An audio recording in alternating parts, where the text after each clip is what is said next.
سلام دوستان فنآموزی، با یکی دیگه از مجموعه مینی ویدیوهای فنآموز همراه شما هستم. امروز میخوام 2 سایت رو بهتون معرفی کنم. خیلی وقتا پیش میاد ما نیاز داریم متن طولانی رو تایپ کنیم یا یک گزارش داریم آماده میکنیم، لازمه بخش‌هایش رو از روی یک کتاب، روی برگه یا نوشته‌ای که داریم تایپ کنیم. خب این خیلی سرعت ما رو میاره پایین، مثلا برای افرادی که مبتدی تر هستن توی تایپ. اینکه بخوان همزمان هم برگر رو نگاه کنن و هم تایپ کنن سرعتشون بسیار میاد. 2 سایت هستن که کار رو برای ما راحت تر کردن و تبدیل گفتار به نوشتار رو انجام میدن. اول بریم سراغ گوگل، سایت موتور جستجوگر معروف و دوست تقریبا همه کسایی که دست به سرچ هستن. شما وقتی صفحه اول گوگل رو باز میکنید، یک فضایی مثل مکعبای روبیک که هممون باش بازی کردیم در گوشه سمت راست بالای این موتور جستجوگر وجود. وقتی رو اون کلیک میکنید یک سری امکانات گوگل رو برای ما باز میکنه. برای تایپ توی محیطی شبیه ورد ما به قسمت داکس گوگل میریم. برای شما همچین فضایی باز میشه. خب یه سری تمپلیت ها رو از قبل به صورت پیش‌فرض خودش آماده داره، ما با اونا کار نداریم. بلنک رو انتخاب میکنیم.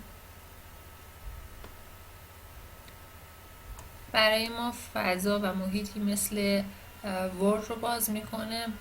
کافیه بریم به قسمت تولز و در قسمت وایس تایپینگ کلیک کنیم.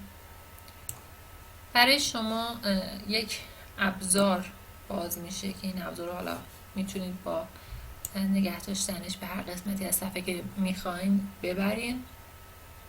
در قسمتی که انگلیش یو اس داخل پرانتز یو اس نوشته، شما میتونید کلیک کنید، یک منوی کشویی برای شما باز میشه که میتونید هر زبانی که میخواین در اون زبان تایپ کنید رو انتخاب کنید. مثلا من میخوام فارسی بنویسم و فارسی رو انتخاب میکنم. خب میدونید برای فارسی باید صفحه‌مو رو راست چین کنم و کافیه کلیک کنم روی علامت میکروفون. به این ترتیب برای من شرایطی فراهم شد که بدون استفاده از صفحه کلید بتونم متنی که مد نظرم هست رو تایپ کنم. برای غیر فعال کردن این امکان هم میتونید بر روی میکروفونی که به صورت قرمز رنگ نمایش داده میشد کلیک کنید و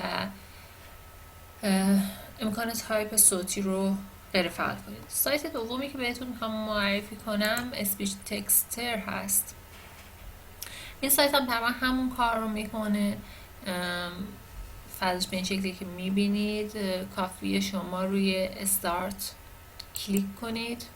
برای شما صفحه شبیه ورد نمایش داده میشه که متن رو ابتدا در قسمت بالایی تایپ میکنه و بعد از اینکه شما مکس کنید اون رو به قسمت پایین منتقل میکنه، به قسمت نوتتون.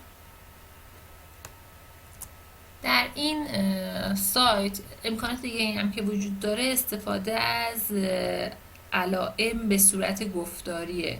کافیه من این علائم رو نام ببرم، همونجوری که در سمت راست پنجره کروم من میبینید اینها رو نوشته و من کافیه مثلا بگم 2 نقطه.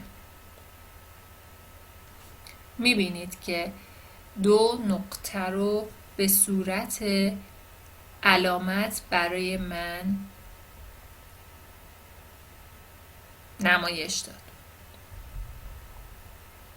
نقطه. اگر من بخوام به خط بعدی برم کافیه به این سایت بگم که برای من یک پاراگراف جدید ایجاد کنه. لینک این دو سایت در کانال فن آموز برای شما دوستان قرار داده میشه تا بتونید دسترسی راحت تری داشته باشید. امیدوارم این آموزش برای شما مفید واقع بشه. موفق باشید.